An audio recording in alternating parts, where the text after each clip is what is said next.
Hi, welcome to today's video. So today's video is basically part of the series that I've been doing for the last, I think, 2 weeks now, where I've been trying to rank all the brand new products that I tried in the year of 2024. So far I've covered I ranked all the new cream blushes that I tried, and I ranked all the new powder blushes that I tried. And blush was a big category for me, which is why I split it into two, because I'm a blush person. And today's video, I thought I would try and rank all the new bronzers I tried in 2024. So again, like in my previous videos, not all of these products are like new releases in 2024, just that a lot of them were, used by me for the first time in 2024. So let's get into it. So the first product, which is at rank number 5. So today I have actually 5 bronzers to talk about. Unlike blush, like I said, I'm more of a blush person and not much of a bronzer person. So I tried like a total of 5 bronzers this year, and I am able to rank them. So at number 5, we basically have this K-Beauty one. At 5, we have the Too Cool for School Art Class by Rodin. And this is their... It's called Rodin Shading, and I think this is the classic. They do have this in 2 other shades. I think they have a medium shade and they also have like a deeper shade. I basically bought the classic, that is like the first one that they released. I don't know when they released this product. It's been in the market for a while, at least 5 to 6 years, if I remember right. This one, I don't know, it just didn't work for me. I personally found it really hard to pick up in the pan. So this is what it looks like. It's supposed to be more of like a contour. So I've put in like anything which I use as a contour also along with my bronzers, because in my brain, in my collection, they all just sit together. So yeah, so this one is more of like a contouring product, but I found it really hard to pick this powder up on my brush. I mean, it does not kick up any dust, because I almost feel like nothing comes onto my brush. I have to really go in hard with my brush, and then I do get some product. I feel like it's just nothing great. I mean, I don't know why this was so raved about. I don't know if it's because this was like released or became popular like 5-6 years ago when contouring was a big thing. So maybe that's why this was popular. But as a powder product, I mean, I don't find the formula to be all that great. Like I said, I find it really hard to pick it up on a brush, and in general I find that I struggle whenever I use this, in terms of trying to apply it.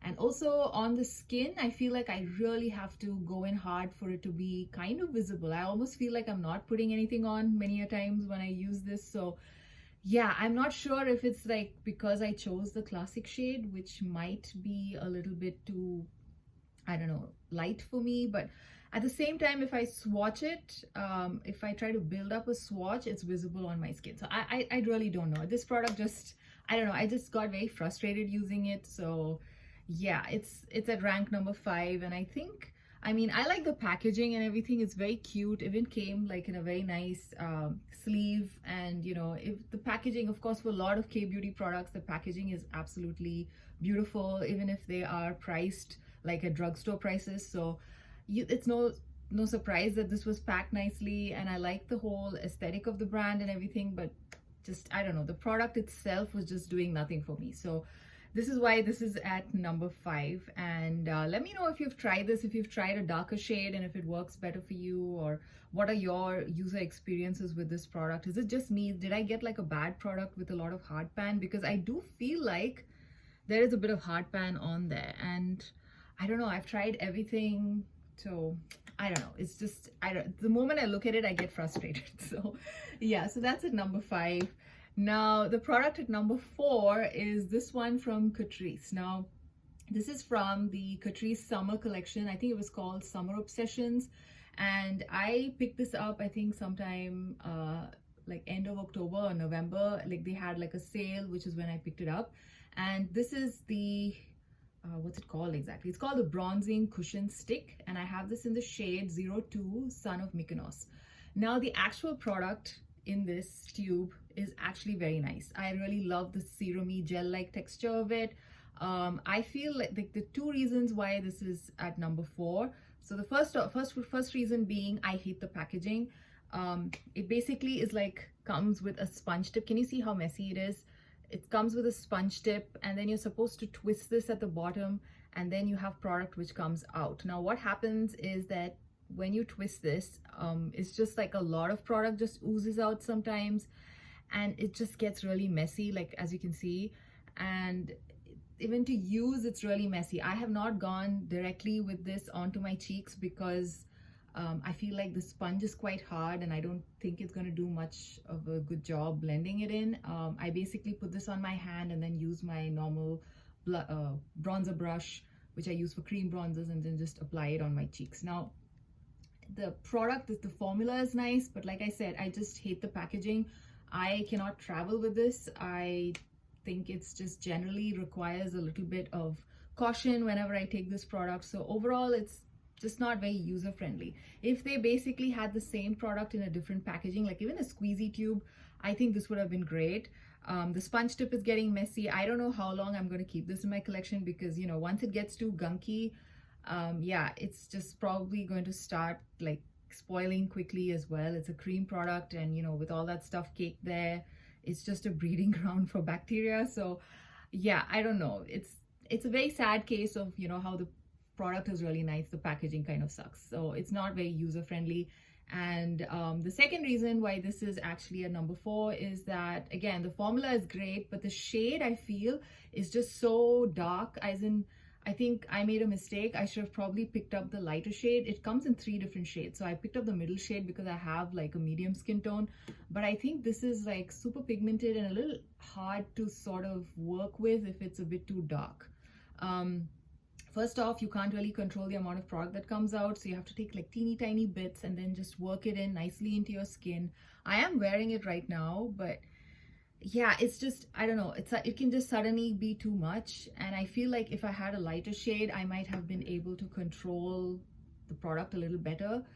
You know, I didn't have to be so cautious about it, you know, looking crazy. And here, yeah, I have to be very careful, otherwise, you know, it just turns like really brown out here, and I just cannot, even if I buff it out, it's just still pretty pigmented. So yeah, so the shade is the other reason. So yeah, again, the formula is nice, and I was actually very excited about this product. First off, actually, I was kind of wanting to try it because the packaging looked kind of cool. Like I haven't seen anything like this before, especially at the drugstore. So I thought this would be something fun to try out.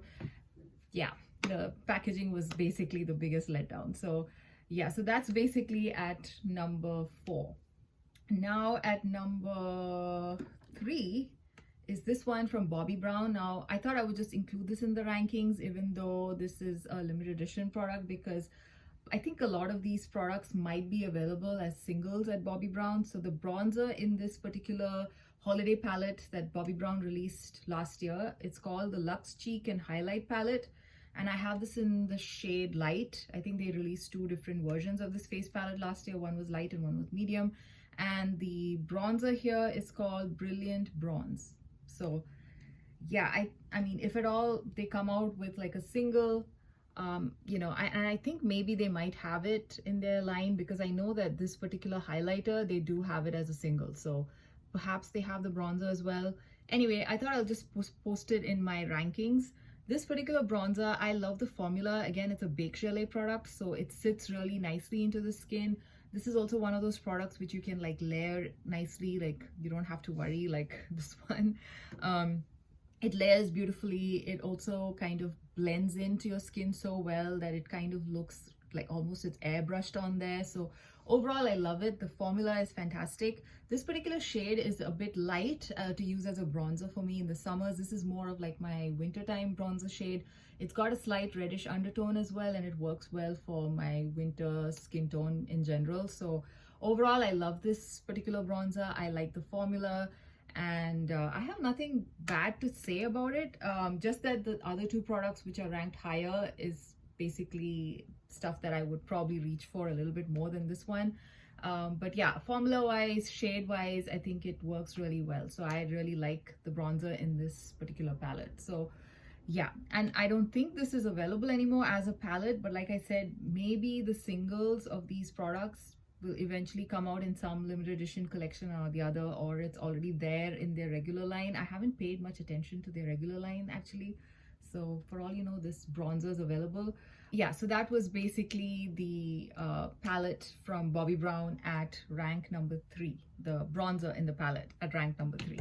Now at rank number 2 is actually a beautiful drugstore product which I've been wanting to try, I think, for the last year or two, and I finally picked it up in 2024. This is the Revolution Ultra Cream Bronzer in the shade medium. Now this, I think when it was released, perhaps I think in 2023 or 2022, a lot of people were raving about it, and you know, the formula, everyone loved the formula and everything, so I really wanted to try it. So I'm very happy that I eventually picked it up because the formula is fabulous. It blends so beautifully, it works, it just works into the skin really nicely. The undertone of this blush, I have it in the shade medium, the undertone is just perfect. It works well as a sort of contour blush, contour bronzer for me.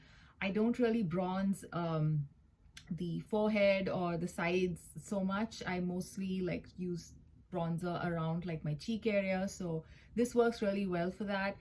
Overall, I love the formula. I love how it sits on the skin. It just looks beautiful, and it lasts all day. Although it's a cream product, I do not notice any fading or anything like that. So it's a fabulous product at the drugstore. I think it's priced at something like $8 or $9, and I think for that you cannot beat it. The formula is just really, really great.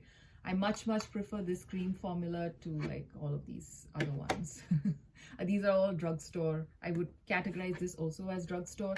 So yeah, this is probably my top pick cream bronzer from the drugstore. So this was the Revolution Ultra Cream Bronzer in the shade medium, which is at rank number 2. Now at rank number 1 is basically the Pat McGrath bronzer. Again, this is a product which I've been wanting to try for a while, and I eventually got around to trying it this year. This is the Pat McGrath Skin Fetish Divine Bronzer in the shade Bronze Nirvana. Now, as with most of Pat McGrath's single powder products, like the blush as well as the bronzer, you have like a nice embossing here. So it has like this beautiful embossing there. This one, again, it is similar to the blush which I talked about in my previous video, although it is actually like, I believe, a normal powder bronzer. It behaves very much like a Bake Gelée formula, which is why I love it. It just, I don't know, it just behaves like a Bake Gelée formula on your skin. It basically kind of is easy to layer like Bake Gelée products. They don't like, it's not too much of product on your brush at one go.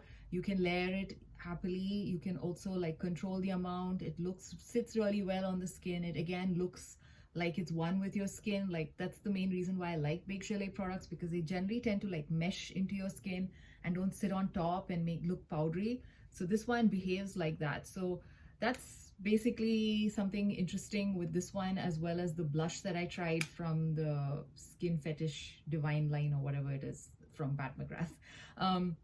Yeah, so Bronze Nirvana is also a very nice shade if you have my skin tone. I find it just perfect. I used it, I think, most of spring as well as a little bit in the fall, and I think for spring and fall it works really well for my skin tone. I think this particular shade, I might just try it again in the winter, because now that I'm looking at everything, I think this is probably the darkest bronzer that I have here. Anyway, that was a side note. So let's get back to this. This one, again, it's just, the formula is fantastic. I love everything about it. It's easy to travel with. I've traveled with it and I think it works well in your travel pouch. It's pretty sturdy, and also, like I said, the formula looks fabulous on the skin. And I have nothing bad to say about it, and that's basically why it's at number 1. It's the top bronzer product that I tried this year in 2024. So this was a pretty quick video compared to my blushes, because I have too many blush. Yeah, bronzers are a little bit more like, what do you say? I don't really go crazy with bronzers. So anyway, so this was my video for bronzers. I hope you enjoyed this one, and I will see you again in another one. Bye.